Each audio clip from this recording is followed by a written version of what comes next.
얼마 전부터 뭐 흥묘, 백묘, 예. 뭐 이념, 진용이 반목해주지 않는다. 현실적 실용주의로 가자. 아주 뭐 그냥 입에 달고 살죠. 그다음에 뭐 북중러 외교에서 한미동맹 외교 강화하고 일본과도 하고 지금 뭐 일본에 대해서도 뭐 각별한 어떤 관심 표명도 하고 막 이랬단 말이에요. 그러니까 지금요. 얼핏 그 당 밑에 이름이 없으면 국민의힘 대표의 발언일 걸로 많은 분이 착각을 할 수도 있어요. 그 정도로 저렇게 급격한 변침을 하는데 자 많은 분들이 동의를 못한 지점이 지금 김동연 자 직격했잖아요. 실용도 좋은데 원칙과 방향이 없는 실용주의 급격한 이런 회전들은 오히려 그건 신뢰의 위기를 불러일으킨다라고 지금 바로 직격을 하지 않습니까? 제1야당의 대표로서 또 조기 대선이 만약에 실시될 경우 유력한 대선 후보로 지금 평가받고 있지 않습니까? 그 속에서 그동안 제기돼왔던 민주당의 중도층 확장 전략으로 나아가려면 어떻든 과거의 어떤 모습에서부터 좀 진일보한 실용주의적 관점이 필요한 건 사실입니다. 자, 그러나 실용주의가 뭐 잘못됐다는 것이 아니라 예. 앞서 지적됐던 것처럼 민주당의 정체성과 가치 이런 부분을 흔들어서는 안 된다라고 하는 지적을 좀 귀담아 들을 필요는 있어 보입니다. 자, 서두르면 사고를 치게 돼 있다. 예. 그리고 당내에서 좀 충분한 논의가 좀 있어야 될 것으로 보여집니다. 선거법 2심 재판입니다. 이게 재판이 지금 속도전을 내고 있다는 얘기가 나오죠. 재판부가 이재명 대표 쪽에서 신청한 증인이 13명이 있었어요. 근데 다 채택 안 하고 3명만 딱 추린 거예요.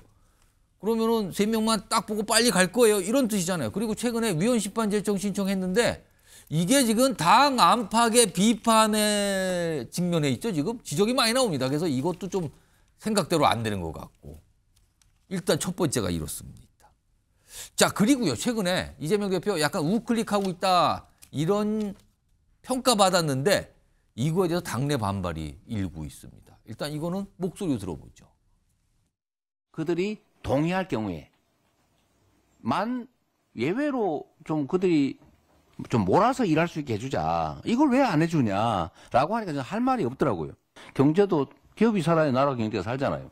근데 그것도 결코 버릴 수 없는 매우 중요한 가치다. 금투세도 그렇고 52시간도 그렇고 민생회복지원금도 그렇고 우리가 가려고 하는 방향과 가치는 분명히 하되 방법면에 있어서의 그 실용적인 접근은 좋지만 그 자체의 목표가 바뀌는 것은 맞지 않다.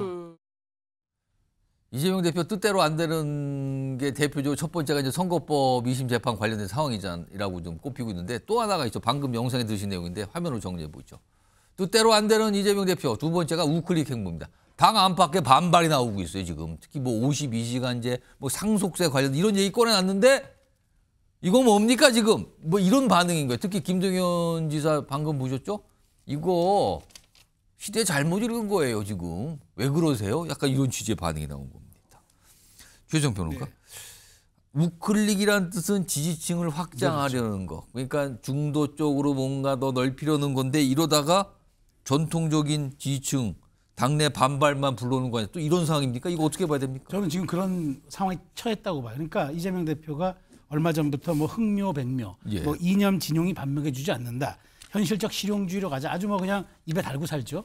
그다음에 뭐 북중러 외교에서 한미동맹 외교 강화하고 일본과도 하고 지금 뭐 일본에 대해서도 뭐 각별한 어떤 관심 표명도 하고 막 이랬단 말이에요. 그러니까 지금요. 얼핏 그 당 밑에 이름이 없으면 국민의힘 대표의 발언일 걸로 많은 분이 착각을 할 수도 있어요. 그 정도로 저렇게 급격한 변침을 하는데 자 많은 분들이 동의를 못한 지점이 지금 김동연 자 직격했잖아요. 실용도 좋은데 원칙과 방향이 없는 실용주의 급격한 이런 회전들은 오히려 그건 신뢰의 위기를 불러일으킨다라고 지금 바로 직격을 하지 않습니까? 저는 이재명 대표가 처한 게 오히려 사법 리스크보다도 신뢰 리스크가 더 크다고 봐요. 그다음에 이재명 대표가 저렇게 또 하다가 어느 순간이 되면 누가 저렇게 집토끼들이 당신 정체성이 뭐야라고 얘기하면 내가 진짜 기업이 중요하다면 기업이 중요하다고 생각한 줄 알았어요? 라고 또 얘기를 할 수도 있어요. 이재명 대표의 문제는 저렇게 메신저가 신뢰를 잃어간다는 것. 특히나 정치 지도자의 말이 정말 뭐 금원처럼 무거워야 하는데 저렇게 하루아침에 이부자리 접듯이 저렇게 말을 바꾸는 저런 행태들이 이재명 대표의 신뢰 리스크를 불러오고 있다고 저는 생각합니다. 정기남 교수님 보시기에는 좀 이재명 대표는 어떤 상황에 처해 있는 겁니까?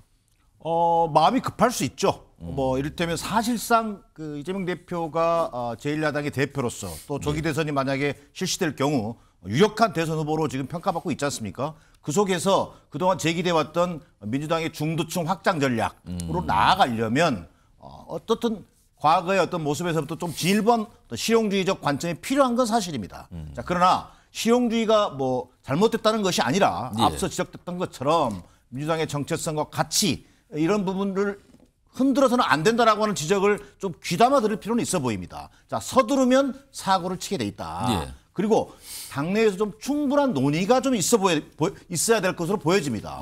실제로 반대초의 특별법의 경우에 핵심이 뭡니까? 전력망 지원입니다.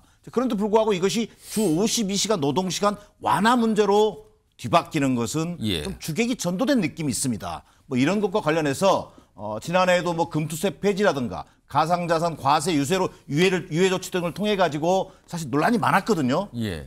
이재명 대표가 좀 더 당내 충분한 어떤 논의를 숙성시키는 과정을 통해서 그것이 당의 어떤 하나의 중도층 확장 전략으로 나아갈 수 있도록 하는 좀 그 뭐랄까 여유 또 스텝 바이 스텝 이것이 지금은 필요해 보입니다. 그러면 지금 당내 사실 반발이 나왔잖아요. 그러면은 지금 어떻게 보면 실용주의다라는 이름이지만 사실은 우클릭을 하고 있다라고 평가받고 있거든요.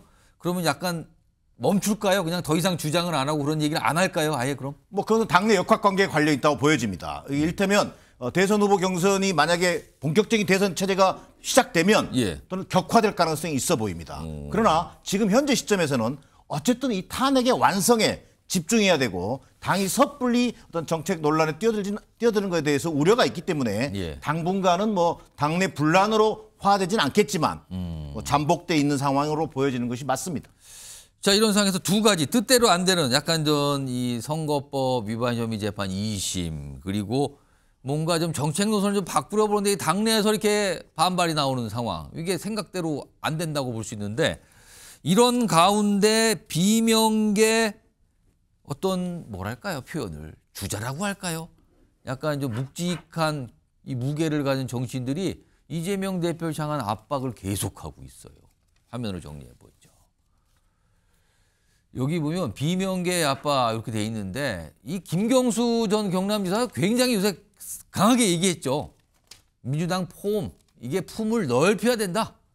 그리고 뭐 통합 실천하다. 이 정도 얘기했는데 임종석 전 대통령 비서실장은요. 오늘 이런 글을 올려요. 이재명 아니어도 정권 교체 흔들림이 없어야 된다. 이재명 대표가 아니어도라는 얘기를 꺼내놓습니다. 요거 두 분께 좀 제가 의견 좀 들어보겠는데 최수영 평론가. 네. 임종석 전 실장 앞서서는요. 대선 당시 얘기를 하면서 이재명 대표가 부족했다라고 네. 지적을 했어요. 그렇죠. 직격을 했습니다. 부족했기 때문에 된 거다. 이거 안 된 거다. 네. 근데 오늘은요. 이재명 아니어도라고 얘기를 합니다. 이런 생각을 밝혀요. 이거는 지금 이재명 대표의 대안을 생각하는 겁니까? 그렇죠. 저는 오늘 여기에서 느낀 게 예. 이게 이제 이른바 야권 빅텐트가 될 수도 있겠다는 생각이 들었어요. 흔히 이야기하는 야권 빅텐트가 뭐냐면 지금은 이재명 일극 체제인데 지금 각계약진하는 중이잖아요. 지금 각자 뭐 임종석, 뭐 김경수, 김부겸 뭐 등등 이렇게 나오는데 제가 보기에는 지금 이 얘기는 뭐냐면 연대론을 얘기하는 것 같아요. 자, 이재명 아니어도 정권 교체 흔들림이 없죠. 그렇다면 우리가 대안이 될 수 있도록 무언가 집을 하나 좀 짓자는 얘기로 들려지기 때문에 저는 상당한 다수연합을 염두에 둔 발언. 그렇기 때문에 지금 놓고 보면 이 발언 직후에 보니까 김부겸 전 총리가 7일에서 9일까지 광주를 방문하고 김동연 지사가 13, 14일 또 호남을 가더라고요.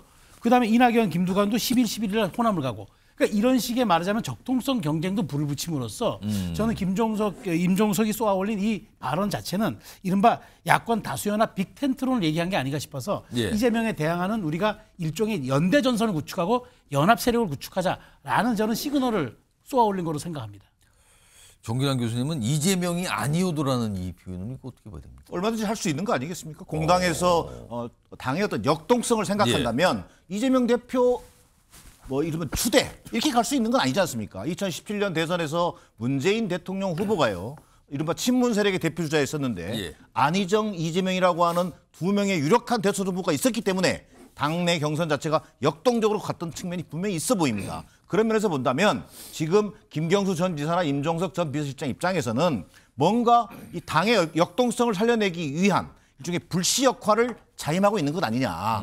그래서 결국은 지금 뭐 물론 내란 극복에 집중해야 될 때이지만 결국은 이런 내란 극복과 동시에 다가오는 어떤 조기 대선 국면에 있어서 민주당의 후보군 자체가 대단히 역동적인 후보군으로 나타나야 된다. 그리고 이재명 대표와 함께 당내 경선을 훌륭하게 치러낼 수 있는 후보들이 나와줘야 한다라고 하는 관점에서 문제 제기하고 있는 것이다. 저는 지금도 또 하나는 이것이 이재명 대세론이 일방적으로 가는 것보다는 예. 당내에서 다양한 논의를 거쳐서 다양한 후보들이 당원과 국민들에게 보여지는 것이 결국은 대선 승리에 도움이 될 것으로 보여집니다.